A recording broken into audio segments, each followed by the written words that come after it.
कारण काय? देवव्रतानं स्वयंवर थांबल्याच्या मुळाची कारण ऐकायचं राजे काशीराजा बोला. कन्या तिनी तुमच्या हा मांडली तुम्ही आमचे. बरोबर आहे. मग असं असतं कन्येचा स्वयंवर फाटीला हस्तिनापुराला निमंत्रण का नाही याचा दाग विचारण्यासाठी देवराज पर्यंत आलाय. विश्वराज क्षमा मागतोय. कारण का माहितीये, पाप झाल्या व्यतिरिक्त पापाची माया आणि कन्येवर असणारी जबाबदारी पाप झाल्या व्यतिरिक्त ती कळत नसते. माझ्या 3 कन्येचं लग्न आणि ही जबाबदारी माझ्या माती असल्या कारणास्तव विश्वराज मी प्रथम तुमच्याजवळ क्षमा मागतोय. अनवधानानं राहिलं असेल.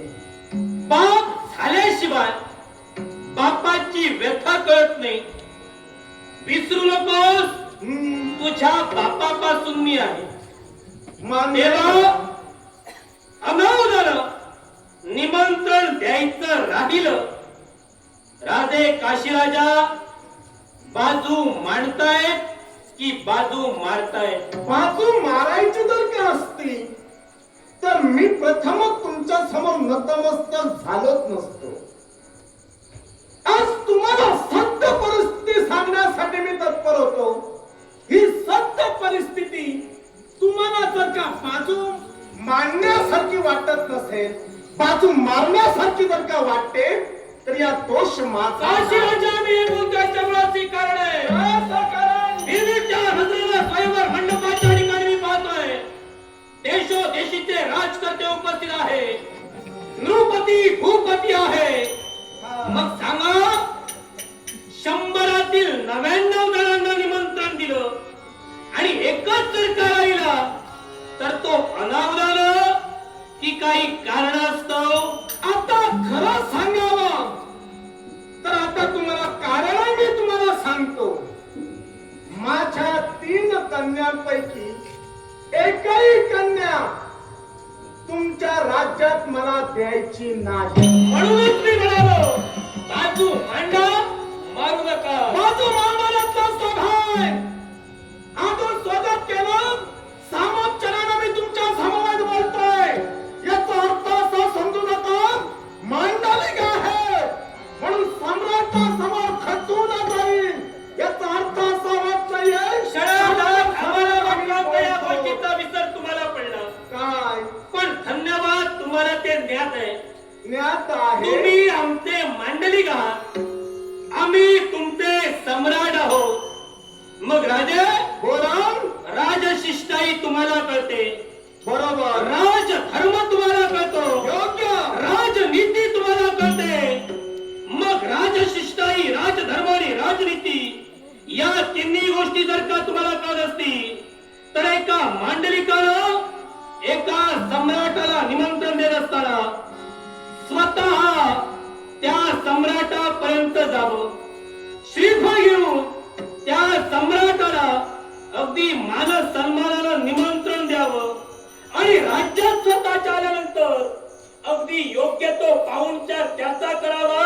हे मांडलिक राजकर्त्याचं कर्तव्य आहे की नाही? आहे. मग ते जर का तुमचं कर्तव्य आहे मग एक राजकर्ते म्हणून तुम्ही कर्तव्यापासून वंचित का? याच्या मुळाशी कारण त्याच प्रकारचे आहे. तुम्ही सम्राट आहात म्हणून स्वयंवर मंडपात आल्यानंतर अघटित कृती तुमच्या कर्मी घडली गेली. शुभ कार्यात व्यत्यय आणला तुम्ही. असं असताना सुद्धा सम्राट आहात म्हणून मान सन्मान मी तुमचा राखीला. पण त्याचबरोबर सांप्रत तुम्ही जे केलात मला जाब विचारण्याच्या योग्यतेची कृती तुमच्या कर्मी केली गेली का हो? काशीराजा बोला. क्रिया आधी की प्रतिक्रिया आधी? आज घडली गेली ती माझ्या कर्मी क्रिया घडली गेली. मग त्या तुमच्या क्रियेला प्रतिक्रिया आमची उमटली.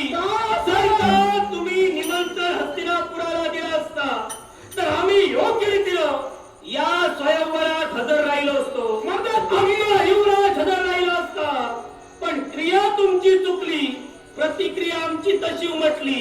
चूक आमची नाही, चूक तुमची मी आहे. मान्यच केलं प्रथमच. निमंत्रण द्यायचं राहिलं दुसरा हेतू माझ्या मनातील हेतूमध्ये तुमच्या समवेत मला नातं टिकून ठेवायचं नाही.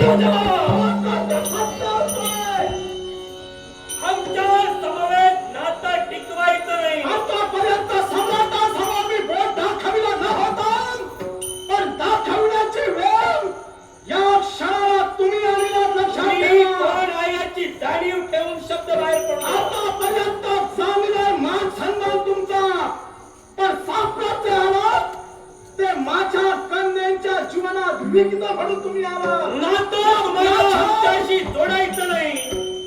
काय हो? काय नातं तुम्हाला आमच्याशी जोडायचं नाही. बरोबर या अगोदर तुमचं आणि आमचं नातं काही जुळलं नाही. जुळलंय. सांगा.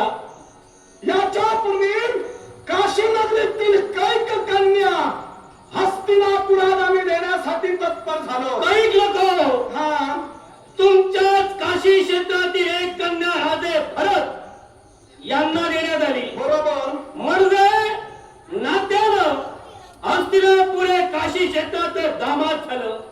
मग हे नातं असताना सुद्धा प्रश्न माझ्या मनी आता एकच आहे. काय या नात्याचा तुम्हाला विसर पडला की जाणून बुजून? जाणून बुजून मी केले. काय अपराध हस्तिनापुराचा? हस्तिनापूरचा अपराध आहे काय का? तो? जाणून बुजून का केलं हे मी तुम्हाला आज सांगतोय. कारण तुमच्या समावेत सुखाची नाती जुळवून ठेवायची नाहीये. कारण कळू दे. कारण याच्याशी एकच तुम्ही आहे. आमचं मानविक तत्व स्वीकारला. मानविक तत्व त्यानंतर तुमच्या राज्यावर कोणताही संकट येऊ दे, एक सम्राट म्हणून सम्राट या नात्यानं ज्या ज्यावेळी संकट आलं त्या त्यावेळी हस्तिनापूर तुमच्या सोबत उभं राहिलं, तुमच्या पुढे उभं राहिलं. मांडलिक तत्व असताना सुद्धा आम्ही कधी तुम्हाला तशी वागणूक दिली नाही. एवढंच नव्हे तर कारभार खंडणी आम्ही तुमची स्वीकारत नाही.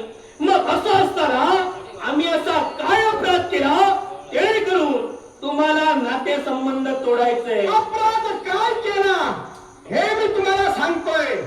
मला एक सांगा, तुम्ही लग्नाच्या शुभ कार्याच्या स्वयंवर मंडपात आलात. नक्की आलात ना?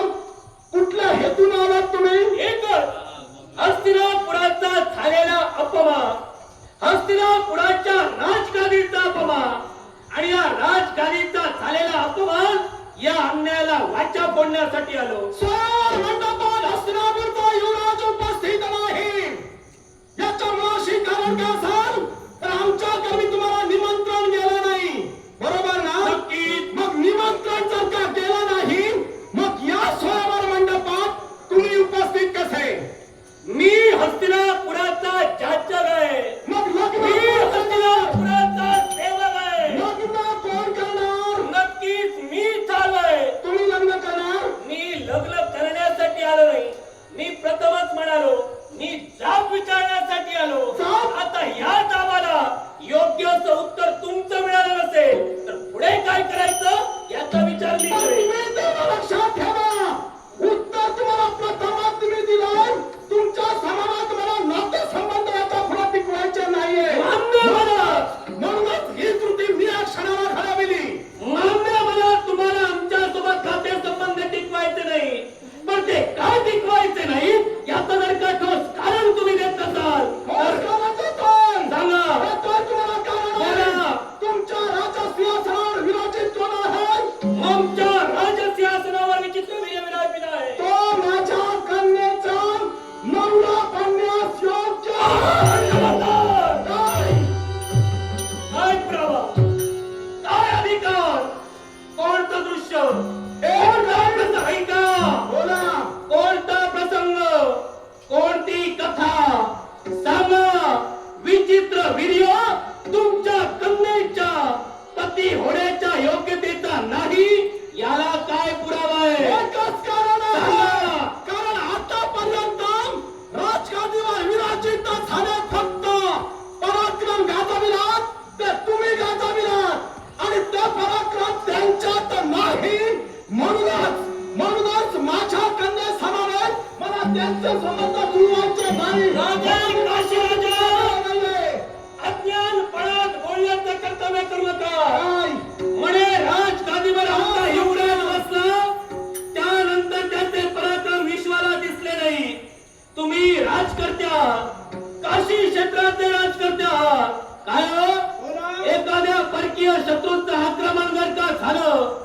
राजा पुढे असतो की सैन्य पुढे असतो? राजा पुढे असतो. राजाच्या मागून सैन्य धावतं की का? नेतृत्व करणारा कोण? नेतृत्व सैन्याचं करणारा सेनापती सैन्याचा मग असतो. राजकर्त्यांना जर का आदेश दिले नाही मग काय नेतृत्व करणार? मग आमचे काय युवराज करणार? आमचे युवराज आम्हाला आदर्श देतात. देतात. आम्हाला योग्य असं नेतृत्व आमचं करतात. करतात. पण ऐका, बोला. आतापर्यंत एकाची सुद्धा हिंमत झाली नाही हम्म. की आमचा शेवट करून किंवा हस्तिनापुराच्या सैन्याचा शेवट करून युवराजापर्यंत पोहोचण्याची. तुम्ही फक्त आतापर्यंत प्रतिज्ञा केलात ना, अजून एक प्रतिज्ञा करा. अजून एक प्रतिज्ञा करा. मी वैरी म्हणून तुमच्या समोर राहिल्यानंतर हाती शस्त्र घेऊ नका. तुमचे काही राजराजेश्वरांना साऱ्या राजराजेश्वरांना निष्ठा सोडे एवढी हिंमत आहे. फक्त निशस्त्र म्हणून डोळे उघडे ठेवून बघत राहा. म्हणजे तुम्ही मला घाबरता साहजिक आहे. हे सिद्ध केलं. तुमच्या पराक्रमासमोर घाबरतो, पण ते तुमचे पराक्रम आमचं अस्तित्व उभं राहायला देत नाहीये. आमच्याबद्दल भीती तुमच्या मनात होती. होती ना? आमच्याबद्दल भीती तुमच्या मनात आहे. बरोबर. आणि हे असून सुद्धा काशीराजा जर का तुमच्या कर्मी कृत्य झाला असेल तर या न्यायाला जोपर्यंत वाचा पडत नाही तेवढंच मानलं जाणार. स्वतःच्या कर्माच्या सुखासाठी, सगळ्यांसमोर वैरत्व गमावण्यासाठी हा काशीराजा कधी क्षमादानाचा नाही. आभार स्वीकारतोय. विश्वचक्र है अविरत